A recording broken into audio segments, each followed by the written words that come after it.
Picture this. A successful businessman boards a plane with a velvet ring box in his pocket, flying halfway across the world to meet the woman he's been talking to every single night for 2 years. He lands in paradise. Palm trees. Turquoise water. The scent of hibiscus in the air. 72 hours later, that same woman is found hanging from a rope in a beachside hut, and he's sitting in handcuffs claiming innocence while investigators find his fingerprints on the murder weapon. But here's where it gets twisted.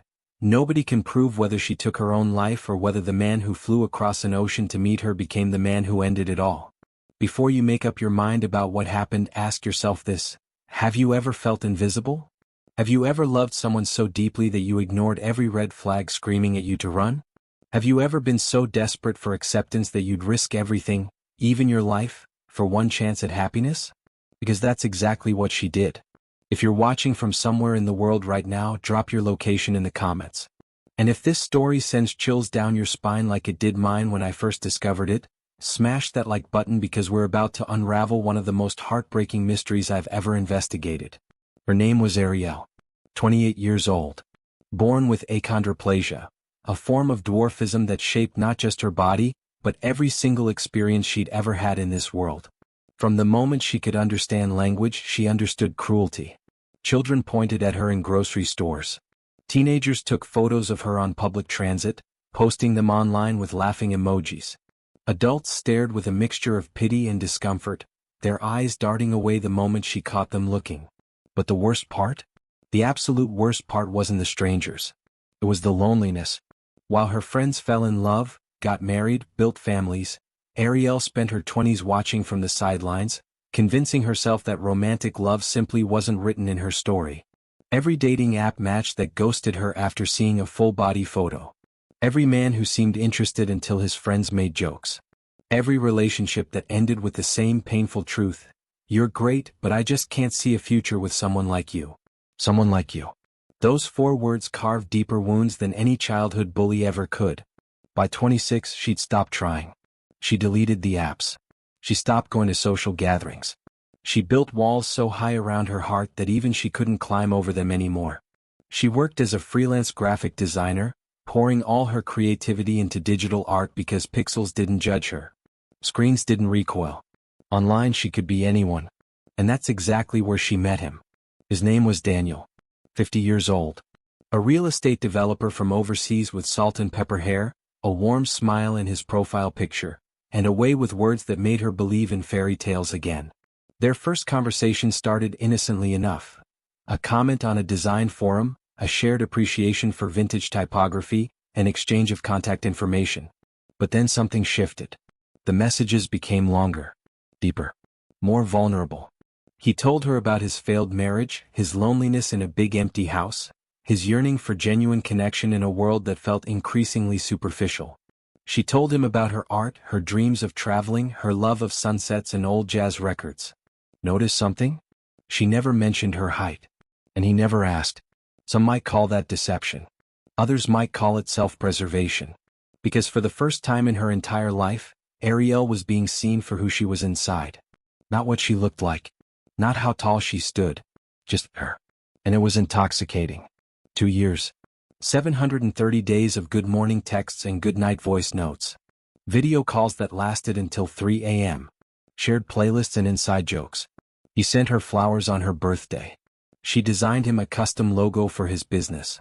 They talked about meeting in person, cautiously at first, then with growing excitement. Daniel suggested Jamaica. Neutral territory.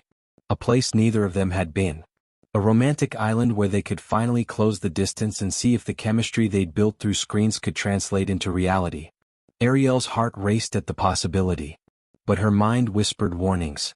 She knew she needed to tell him. She knew that showing up without disclosure would be a shock. But every time she tried to type the words, "There's something about my appearance you should know," her fingers froze. What if he disappeared like all the others? What if this beautiful, fragile thing they'd built came crashing down the moment he knew the truth? So she made a choice. A dangerous choice. She decided to tell him in person. Face to face. Where he could see the woman behind the condition. Where her personality, her warmth, her love could speak louder than her stature. Looking back now, we'll never know if that decision saved her or doomed her. The flight to Montego Bay took 14 hours. Ariel barely slept. She'd packed 4 carefully chosen outfits, practiced her smile in the airplane bathroom mirror, rehearsed conversation starters until they felt natural. She'd even written a letter, just in case the words failed her when they met. It sat folded in her purse, edges already worn from nervous handling. Daniel, there's something I need you to understand about me. My body is different, but my heart is exactly what you've known for 2 years. Please see me. Really see me. When the plane touched down, her hands were shaking so badly she could barely unbuckle her seatbelt. The airport smelled like salt air and adventure. Steel drum music played through overhead speakers. Tourists in floral shirts and sundresses moved through customs with excited chatter. Ariel stood in the arrival hall, scanning the crowd for the face she'd memorized from 1,000 video calls. And then she saw him. Daniel. Tall. Distinguished. Holding a bouquet of tropical flowers and searching the crowd with eager eyes. She took a deep breath and started walking toward him, her rolling suitcase clicking against the polished floor. 20 feet away. 15. 10. His eyes found her. And everything changed. The smile vanished from his face like someone had flipped a switch. His expression morphed from anticipation to confusion to something that looked disturbingly close to disgust. The flowers lowered slowly to his side. He stood there frozen, staring at her with an expression she'd seen her entire life but had desperately hoped she'd never see from him. The expression that said, "This can't be real." Ariel felt her heart shatter in her chest, each piece cutting deeper than the last. And in that moment, standing in a crowded Jamaican airport with steel drums playing and strangers laughing and the man she loved looking at her like she was a mistake, she knew that her fairy tale had just become a nightmare.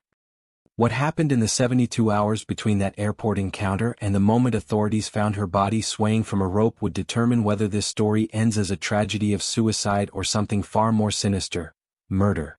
The surveillance footage from Montego Bay Airport shows exactly what happened next. And trust me when I say it's painful to watch. You can see Ariel approaching Daniel with hope in her eyes. You can see the exact moment his expression changes. And then, and this is the part that made investigators rewind the tape a dozen times, you can see his body language shift from welcoming to rigid in less than 3 seconds. He didn't hug her. Didn't smile. Didn't even step forward to greet her properly. Instead, he said 5 words that witnesses later reported to police. "We need to talk. Now." If you're already feeling the tension building, hit that subscribe button because this story only gets darker from here. And drop a comment telling me, do you think deception justifies abandonment? Because that's the question at the heart of this entire case. They didn't go to the romantic beachside resort Daniel had booked. Not yet. Instead, he led her to the airport cafe, a generic space with plastic chairs and fluorescent lighting that hummed overhead like an interrogation room. The tropical flowers sat forgotten on an empty table. According to the waitress who served them, a woman named Patricia who later testified in court, the conversation was tense from the start. Daniel's voice was low but angry. Patricia couldn't hear most of what he said, but she caught fragments. "You should have told me. Feel like I've been lied to. Not what I expected." Ariel sat across from him with tears streaming down her face, her voice shaking as she tried to explain, to make him understand. The waitress remembered one line clearly because it broke her heart. "I'm still the same person you talk to every night for 2 years. Nothing about me has changed except what you can see." But Daniel wasn't hearing it. Here's what you need to understand about Daniel's reaction. And I'm not defending him, but we need the full psychological picture to understand what happened next. In his mind, he built an entire fantasy over 2 years. He'd fallen in love with a voice, a personality, an idea of a person. He'd projected his desires, his hopes, his vision of a future onto someone he'd never physically met. And when reality didn't match the fantasy, his brain did what human brains often do when confronted with cognitive dissonance. It rejected the reality and clung to the betrayal. He felt deceived, humiliated, angry that she hadn't given him the choice to walk away earlier. But here's the darker truth investigators would later uncover. Daniel had his own secrets. His own reasons for seeking love online rather than in his own community. His own past that made him desperate for control in relationships. That cafe confrontation wasn't just about Ariel's appearance. It was about power. About ego. About a man who'd built a fantasy and was now furious that reality had the audacity to be different. The argument lasted 47 minutes. Security footage shows Daniel standing up abruptly, throwing cash on the table, and walking away while Ariel sat frozen in her chair. He didn't look back. Patricia, the waitress, approached Ariel cautiously. "You okay, honey?" Ariel wiped her eyes and asked a question that would haunt Patricia for years. "Do you have a phone charger I could borrow? I need to change my return flight." But she didn't change her flight. Instead, she took a taxi to the resort Daniel had booked, a small collection of private huts nestled between palm trees and the Caribbean Sea. Each hut was designed for romance: king bed with mosquito netting, outdoor shower, private balcony overlooking the water. The irony was devastating. The resort manager, a man named Marcus, later told police that Ariel checked in alone around 4 p.m. Her eyes were red from crying, but she was polite, composed. She asked which hut was reserved under Daniel's name. Marcus hesitated. "Is he coming later?" "I don't know," Ariel said quietly. "But I paid for half of this trip and I'm not letting it go to waste." This is where the timeline becomes crucial, because what happened over the next 48 hours would determine whether Ariel died by suicide or something far more sinister. Witnesses saw Ariel walking alone on the beach. She'd changed into a sundress, one of the 4 outfits she'd carefully packed. Her phone was pressed to her ear repeatedly, calling the same number over and over. Daniel's number. The call logs recovered from her phone showed 32 attempted calls between 6:15 p.m. and 10:30 p.m. He answered exactly once. The call lasted 1 minute and 43 seconds. Nobody knows what was said during that call, but witnesses reported hearing a woman crying loudly from one of the huts around 10:45 p.m. Ariel was seen at the resort's breakfast area. She barely ate. She sat alone, scrolling through her phone with tears occasionally sliding down her cheeks.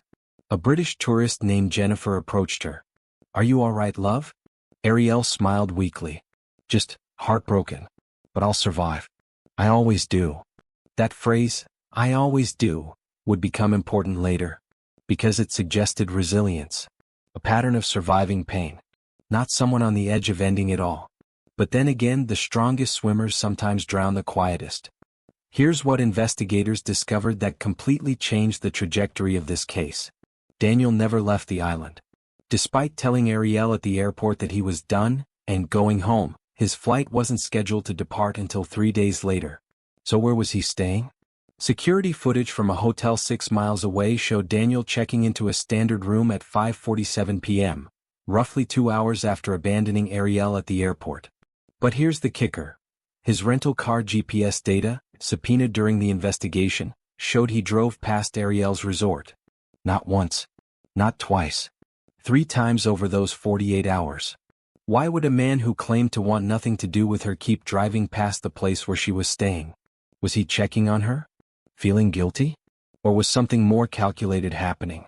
The resort manager Marcus noticed something strange. Daniel appeared at the resort entrance around 7:30 p.m. He didn't check in. Didn't speak to staff. Just sat in his rental car in the parking area for nearly 20 minutes. Marcus approached the vehicle. "Can I help you, sir?"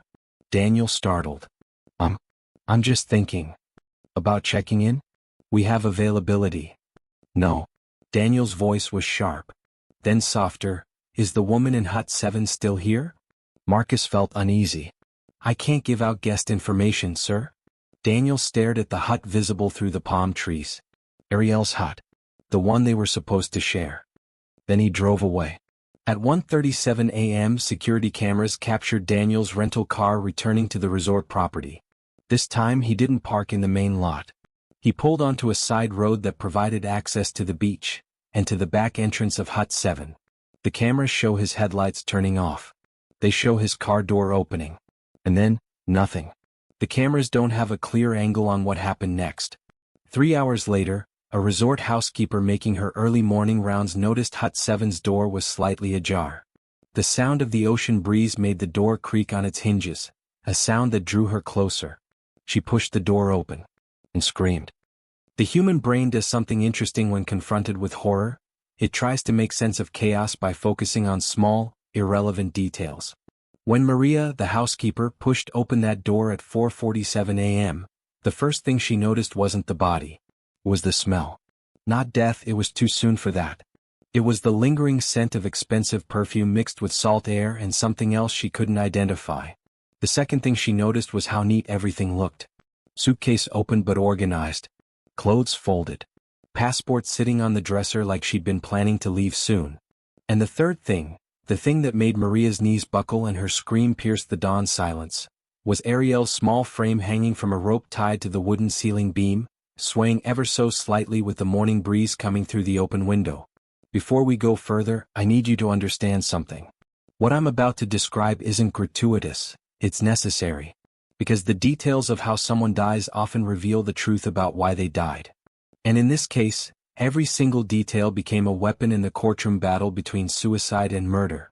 If you're still with me, drop the word justice in the comments right now.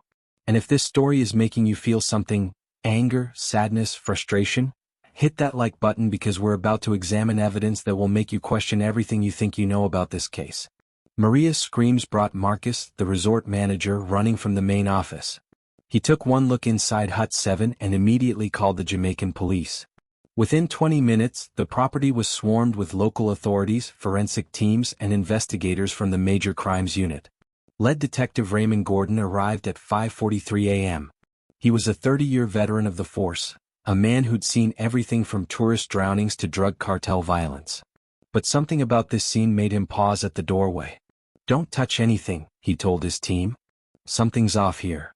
Let me walk you through what investigators found because this is where the case splits into two completely different narratives depending on which evidence you choose to believe. Evidence suggesting suicide. The rope was tied with a clove hitch knot, a basic knot that anyone could learn from a YouTube video. And Ariel's phone browser history recovered from her device showed she'd searched rope knots and how to tie a secure knot at 11:47 p.m. the night before her death. There was a chair kicked over beneath her body. The position suggested she'd stood on it, tied the rope, and stepped off. No signs of forced entry. The door had been unlocked from the inside. The window was open, but there were no scratches or disturbances suggesting someone had climbed through. Her diary, found in her suitcase, contained entries that painted a picture of profound despair. The last entry, written at 10:23 p.m., read, "I flew across the world to be rejected to my face. I thought online I could finally be loved for who I am inside. But the moment he saw my body, everything we built dissolved like it never existed. Maybe I really am unlovable. Maybe this world wasn't designed for someone like me. I'm so tired of fighting." Toxicology reports showed elevated levels of anti-anxiety medication in her system. Not enough to be lethal, but enough to suggest she'd taken more than her prescribed dose. The medical examiner initially ruled the death consistent with suicide by hanging. But Detective Gordon couldn't shake his uneasiness. He'd learned over 3 decades to trust his instincts, and everything about this scene felt staged. So he kept digging. Evidence suggesting homicide. The rope used wasn't from the hut. It was a specific type of marine-grade rope used for boat mooring. The resort didn't stock this type of rope. But you know who did? The marina 6 miles away, where Daniel had visited that afternoon, according to his rental car GPS.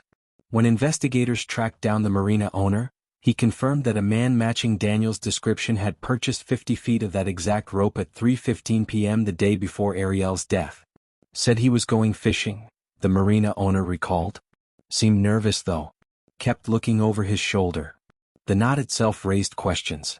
The clove hitch was tied perfectly, too perfectly for someone in emotional distress attempting their first time. Forensic experts noted that the knot showed signs of practice, with slight fraying suggesting it had been tied and untied multiple times before the final configuration. The chair positioned beneath her body? It had been wiped clean. No fingerprints. Not even Ariel's.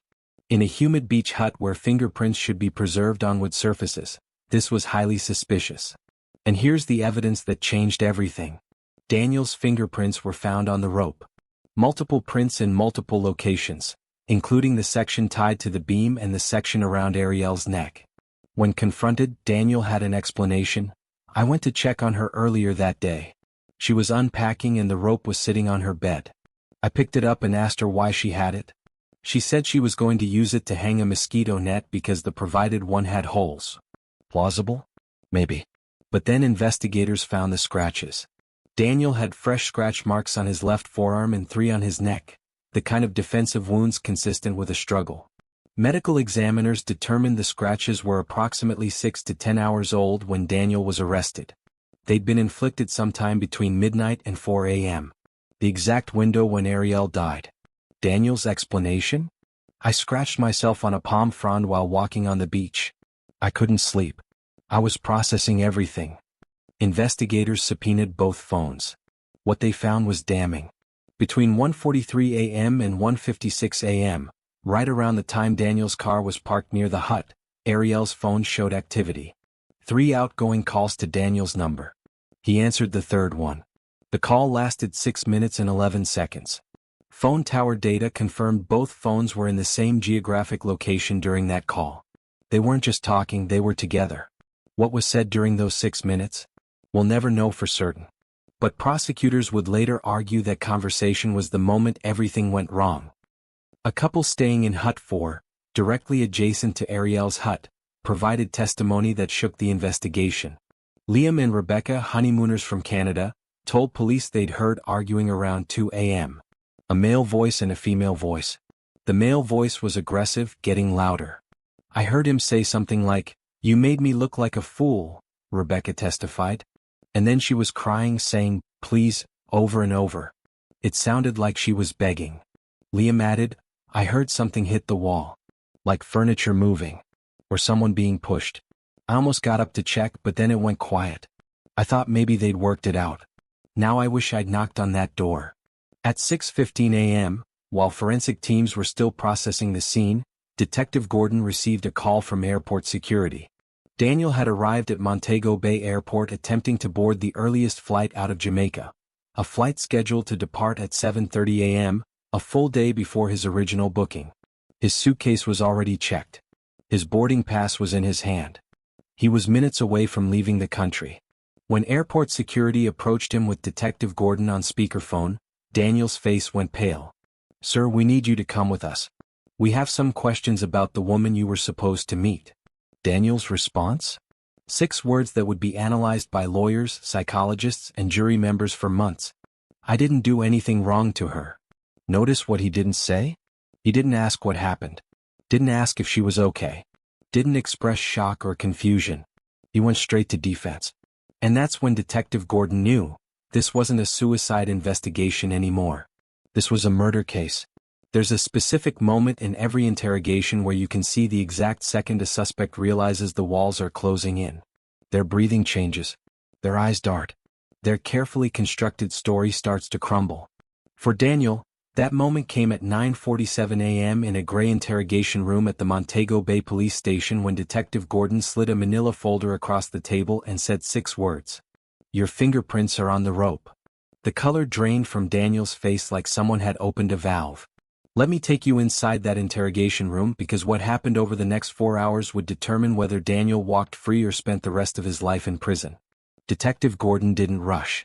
He'd learned that silence was often more powerful than questions.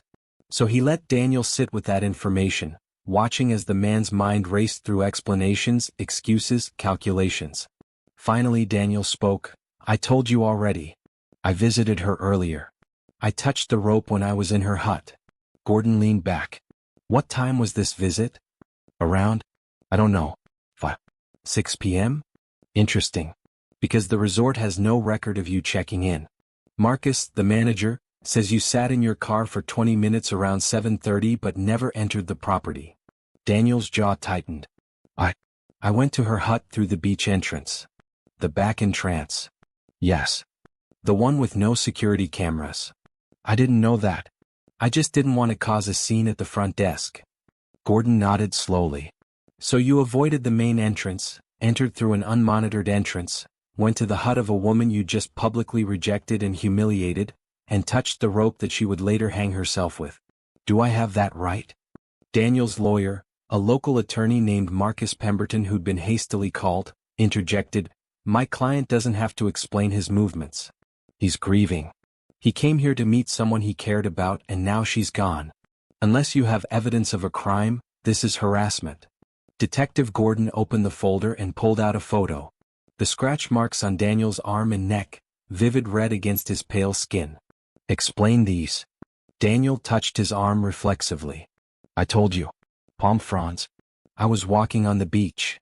Gordon produced another photo, a close-up of the scratches examined by forensic experts. These weren't made by vegetation.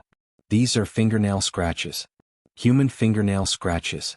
And we found skin cells under the victim's fingernails that we're currently DNA testing. The room went silent. Pemberton whispered urgently to Daniel. The conversation was heated but quiet, Daniel shaking his head, the lawyer insisting. Finally, Daniel sat back and said something that would haunt the investigation. She attacked me. Gordon's expression didn't change. Explain. I went to check on her. I couldn't sleep. I felt guilty about how I'd reacted at the airport. I thought maybe we could talk. Try to salvage something. What time? Around 1:30. Maybe 2. And? She was awake, crying. She let me in. We talked. But then she got aggressive. Started accusing me of being like every other man who'd rejected her. She was drunk or high on something. Her words were slurred. She came at me scratching, hitting. I tried to restrain her without hurting her, but she caught my arm and neck.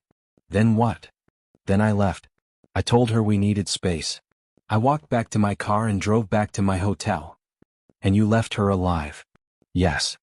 At what time? Maybe 2:15. 2:30. I don't know exactly.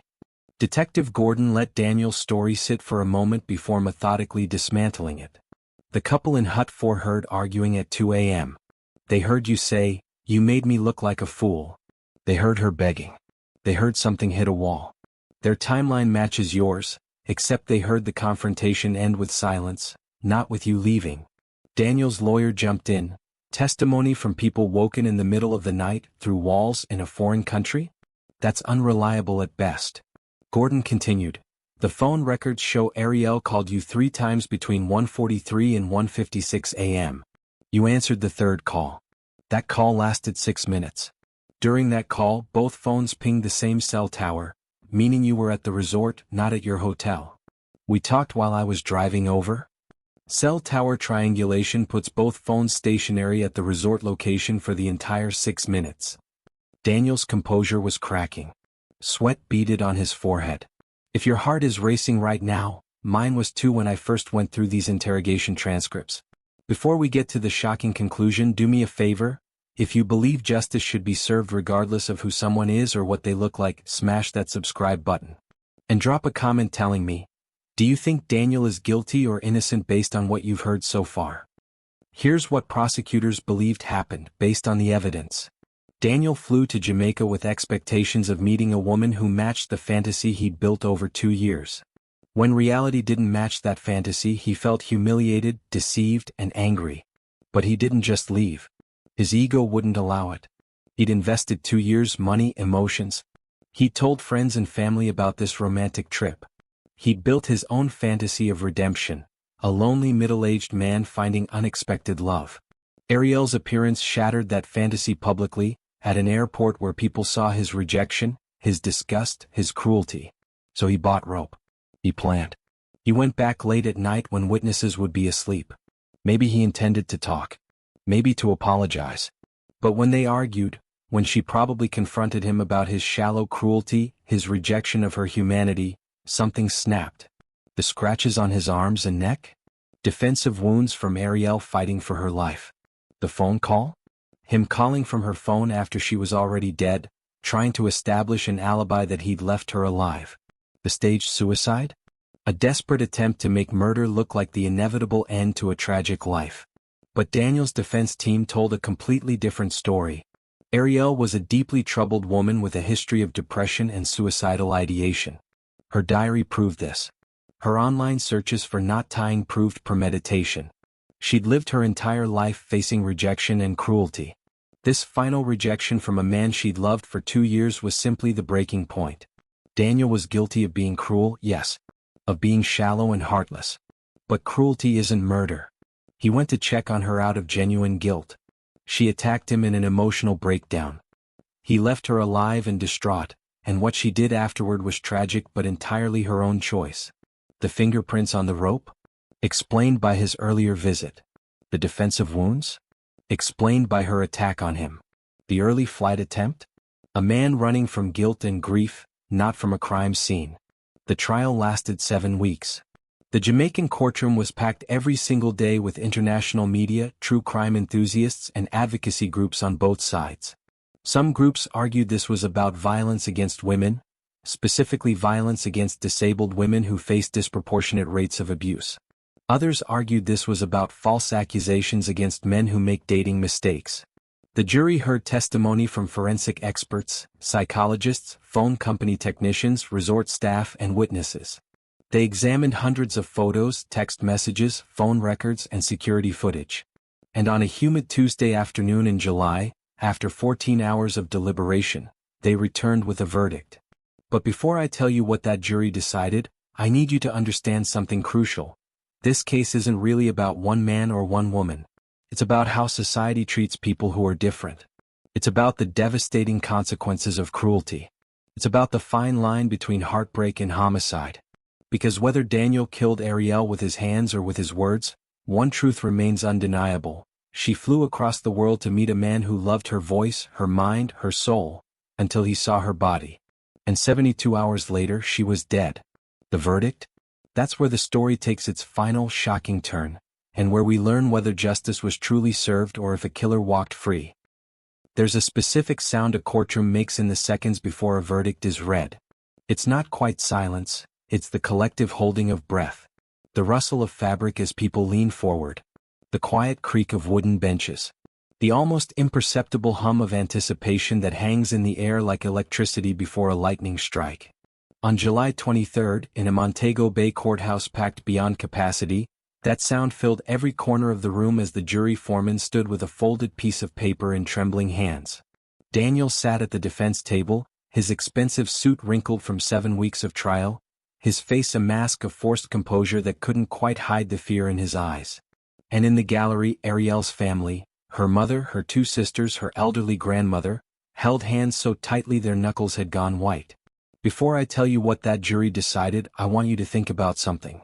We all like to believe we'd be on the right side of justice. That if we were on that jury, we'd see through lies, follow the evidence, and deliver the verdict that truth demands. But what happens when the evidence points in 2 different directions? When both stories sound equally plausible? When you have to decide whether a woman took her own life or whether someone took it from her? Those 14 hours of jury deliberation weren't smooth. According to interviews some jurors gave afterward, despite the judge's instructions against speaking to media, the room was divided from the very beginning. 7 jurors believed Daniel was guilty of murder. 5 believed Ariel had taken her own life and Daniel was simply a cruel man who'd happened to be in the wrong place at the wrong time. For hours they went through evidence. They recreated timelines on a whiteboard. They examined photos until the images blurred together. Juror number 3, a middle-aged woman who worked as a nurse, later said, "The hardest part was that both stories made sense depending on which evidence you weighted more heavily. If you believed the witnesses who heard arguing, the scratches, the suspicious behavior, he was guilty. If you believed the diary entries, the internet searches, the history of depression, it was suicide." The turning point came when juror number 7, a retired engineer, asked a question that reframed everything. If she was going to take her own life, why did she make 32 calls to him? Why was she desperately trying to reach him if she'd already decided to end it? The prosecution had brought in Dr. Helena Rodriguez, a forensic psychologist who specialized in suicide prevention. Her testimony became crucial in those jury deliberations. Suicidal ideation and active suicide attempts exist on a spectrum, Dr. Rodriguez had explained. Many people who complete suicide do so in a moment of acute crisis, not after calm, rational planning. The evidence here shows Ariel was in crisis, yes. But she was actively seeking connection, seeking help, seeking resolution. She'd pointed to the phone records. 32 calls to the same person over 4 hours.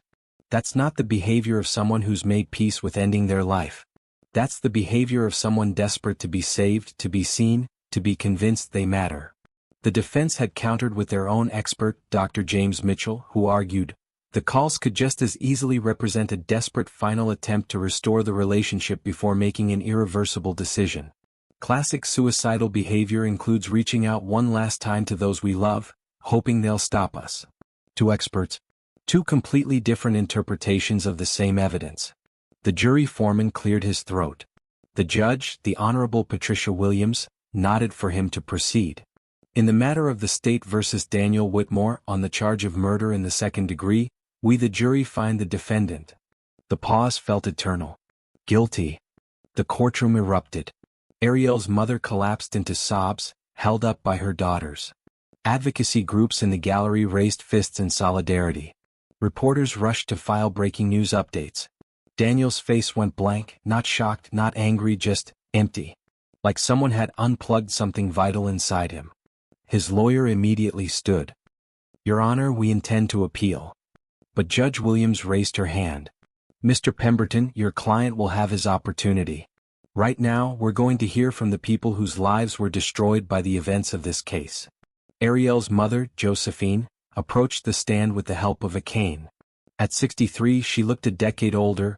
Grief had carved deep lines into her face. She didn't read from prepared notes. She spoke directly to Daniel, her voice shaking but clear. "You didn't just take my daughter's life. You took her hope. For 28 years, I watched her survive a world that treated her like she was less than human. I watched her build walls around her heart to protect herself from people exactly like you. And then you came along. You made her believe those walls could come down. You made her believe she was beautiful, worthy, lovable. For 2 years you gave her something she'd never had, hope. And then you saw her. Really saw her. And in that moment you decided she wasn't good enough. You decided that the woman you'd loved for 2 years wasn't worth your time because her body didn't match your fantasy.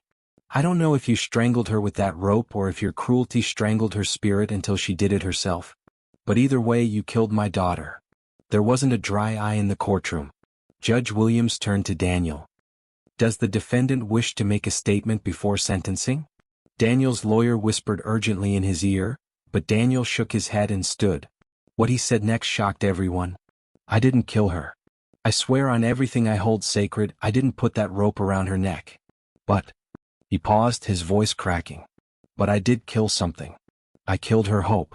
I killed the fantasy we'd both built. And when I saw her at that airport, instead of seeing the woman I'd fallen in love with, all I saw was what she looked like. And I was cruel. I was shallow. I was everything she'd feared I would be. I went back that night because I felt guilty. We argued because she called me out on my cruelty and she was right about every word. She attacked me because she had every right to be angry. And I left her there alive but broken. If she took her own life that night, it's because I showed her that even the best kind of love, the kind built on personality and connection, couldn't survive reality. And if this jury believes I killed her directly, then I'll accept that punishment because either way, I'm responsible for her death." It wasn't exactly a confession. But it wasn't a proclamation of innocence either. Judge Williams took her time. She reviewed the evidence, the testimony, the jury's findings. And then she delivered a sentence that made international headlines. 25 years to life for second-degree murder. Daniel would be eligible for parole after serving 25 years. He'd be 75 years old. "Mr. Whitmore," Judge Williams said, "this court cannot determine with absolute certainty whether you physically placed that rope around Ariel's neck. But what we can determine is that your actions, your cruelty, your deception, your narcissistic rage at being confronted with reality, created the circumstances that led directly to her death. You may not have tied the knot, but you created the noose. And for that you will pay." As bailiffs led Daniel away in handcuffs, a reporter shouted a question that would become the center of international debate. "Do you think the verdict would have been the same if Ariel had been conventionally attractive?" Nobody answered. But everyone in that courtroom knew the uncomfortable truth. Ariel's case had exposed something dark about how society values certain lives over others. Her death had become a symbol, but symbols don't bring justice. Convictions do. Or do they? Because 3 months after Daniel began serving his sentence, a witness came forward with information that would turn this entire case upside down one final time. And what that witness revealed would force everyone, the jury, the judge, the public, and Ariel's family, to confront an impossible question. What if we got it wrong? Sometimes the truth doesn't set you free. Sometimes it locks you in a prison of guilt, regret, and impossible questions that have no good answers. 3 months after Daniel was sentenced to 25 years to life, a woman named Patricia, the waitress from the airport cafe who'd witnessed that first devastating confrontation, walked into a police station with a recording that would change everything. Her hands were shaking as she placed her phone on Detective Gordon's desk. "I need you to hear this," she said quietly. "I should have come forward during the trial, but I was scared. I thought it would make things worse. But I can't sleep anymore. I can't stop thinking about what really happened. What was on that recording?" A conversation Patricia had secretly captured in the airport cafe. A conversation between Daniel and Ariel that nobody else had heard. A conversation that revealed the one piece of truth that everyone had missed. Detective Gordon pressed play and Daniel's voice filled the interview room, not angry, not cruel, but desperate. "You don't understand. It's not about your height. It's about trust. For 2 years we talked about everything, our fears, our insecurities, our past. I told you about my divorce, about how my ex-wife had an affair, about how I've been terrified to trust anyone again. And you couldn't tell me this one thing?" Ariel's voice, small and broken. "Because I knew you'd leave. Everyone leaves. That's not fair. You didn't give me the choice. You made that decision for me. Would you have stayed if I'd told you over video chat? Be honest." A long pause. Then quietly, "I don't know. Maybe not. Probably not. But don't you see? Now I'll never know if I could have worked through it. You took that possibility away from both of us." Patricia explained. Everyone focused on him rejecting her because of her appearance. And yes, he was shocked. Yes, he reacted badly. But that recording shows something else. He felt betrayed. And not in a shallow way. In a deep way. Detective Gordon listened to the rest of the recording. 43 minutes of conversation that the trial had never heard. Ariel admitted she'd been afraid to tell him. She apologized for not trusting him with the truth. She begged him to give them a chance despite the rocky start. And Daniel? He said something that reframed his entire character. "I need time to process this. I need to figure out if I can move past feeling deceived. But I don't want you to think this is about your body. I need you to understand that. This is about trust. About whether we can build something real when it started with omission." It wasn't the words of a shallow man disgusted by appearance. It was the words of a hurt man struggling with betrayal. Daniel's lawyers immediately filed for an appeal based on new evidence. The recording was analyzed, authenticated, and admitted to the appellate court. The prosecution fought back. "This recording doesn't change the physical evidence. It doesn't explain the scratches, the rope, the suspicious behavior, the attempts to flee. It just shows he had a motive beyond shallow disgust. He had a motive rooted in feeling betrayed. That's still motive for murder." But the defense argued, "This recording proves our client was struggling with complex emotions, not murderous rage. It shows a man trying to process difficult feelings, not a man planning to kill." The appellate court ordered a review of the entire case. During the appeal process, Daniel's defense team hired independent forensic experts to re-examine every piece of evidence. And they found something the original investigation had missed. The skin cells under Ariel's fingernails? They ran advanced DNA testing that wasn't available during the original trial. The results showed that while some cells matched Daniel, confirming she'd scratched him during their confrontation, there were also unidentified skin cells that matched no one in the police database. Someone else had been in physical contact with Ariel that night.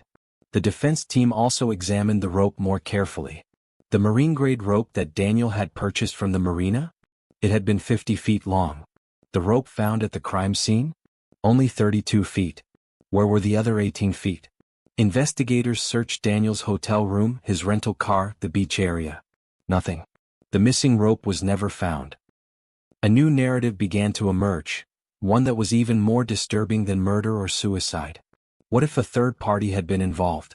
The resort where Ariel stayed had a troubling history that came to light during the appeal. Over the previous 5 years, 3 tourists staying at that property had reported theft from their rooms. 2 had reported feeling drugged after drinking at the resort bar. 1 woman had reported a sexual assault that was never fully investigated. The resort had paid settlements to keep these incidents quiet. Marcus, the resort manager, had a criminal record that the original investigation had missed. Assault charges from 2008, dismissed on a technicality. Security footage showed Marcus entering supply sheds near the beach late at night, sheds that contained marine equipment including rope. If your mind is reeling right now trying to piece together what really happened, you're not alone. This case went from seemingly straightforward to impossibly complex. If you've made it this far in this story, hit that like button and subscribe, because we're about to confront the most difficult truth of all. Sometimes we never really know what happened. After 18 months of appeals, new investigations, and agonizing uncertainty, here's what we know for certain. Ariel was a woman who spent her entire life fighting for dignity in a world that tried to deny it to her. Daniel was a man whose cruelty, whether intentional or not, contributed to her final moments of despair. And someone, whether Daniel, Ariel herself, or a third party we may never identify, ended her life that night in a beachside hut in Jamaica. The appellate court ultimately upheld Daniel's conviction, but reduced his sentence to 15 years with possibility of parole after 10, citing the new evidence that created reasonable doubt about premeditation. It wasn't the justice Ariel's family wanted. It wasn't the vindication Daniel's supporters hoped for. It was the messy, complicated, imperfect result that real life often delivers. But here's what did come from Ariel's death. Her family established the Ariel Foundation, an organization dedicated to supporting people with dwarfism who face discrimination, bullying, and violence. The foundation provides counseling, legal support, and advocacy. Jamaica reformed its tourist safety regulations, requiring better vetting of resort staff and improved security camera coverage.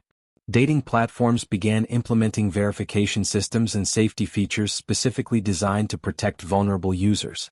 And perhaps most importantly, Ariel's story started conversations about how we treat people who are different, how we build relationships in digital spaces, and how cruelty, even unintentional cruelty, can have fatal consequences. Here's what I want you to take away from this story. Ariel's life mattered. Not because of how she died, but because of how she lived. She survived 28 years in a world that constantly tried to diminish her. She loved deeply despite being hurt repeatedly. She took a risk on hope even when experience told her hope was dangerous. And whether she took her own life in despair or whether someone took it from her, the real tragedy is that she ever felt unlovable in the first place. Because here's the truth that this case exposed. We live in a world where people are judged more harshly for how they look than for how they love. Where appearance matters more than character. Where cruelty is excused as preference, and rejection is justified as honesty. Daniel may be serving time in prison, but society shares his guilt. Every person who ever mocked someone for being different. Every person who ever rejected someone based solely on appearance. Every person who ever made someone feel less than because their body didn't match an arbitrary standard of beauty. We all played a role in creating the world that broke Ariel. But we should also learn that, when you hide the truth about who you are, you don't just risk losing the people you love, you risk losing yourself. And when love is built on half-truths, it becomes fragile enough to break the moment reality arrives. Ariel hid her truth because she was afraid of being rejected. Daniel reacted with anger because he felt deceived. In the end, both were victims of a love that wasn't fully honest. The lesson. Honesty isn't just about telling the truth, it's about giving someone the chance to love you as you truly are. Because the love you hide for will never be stronger than the truth you run from. If this story moved you, don't just hit like and subscribe, though please do that. Take it further. Examine your own biases. Challenge cruelty when you see it. Defend people who are being judged unfairly.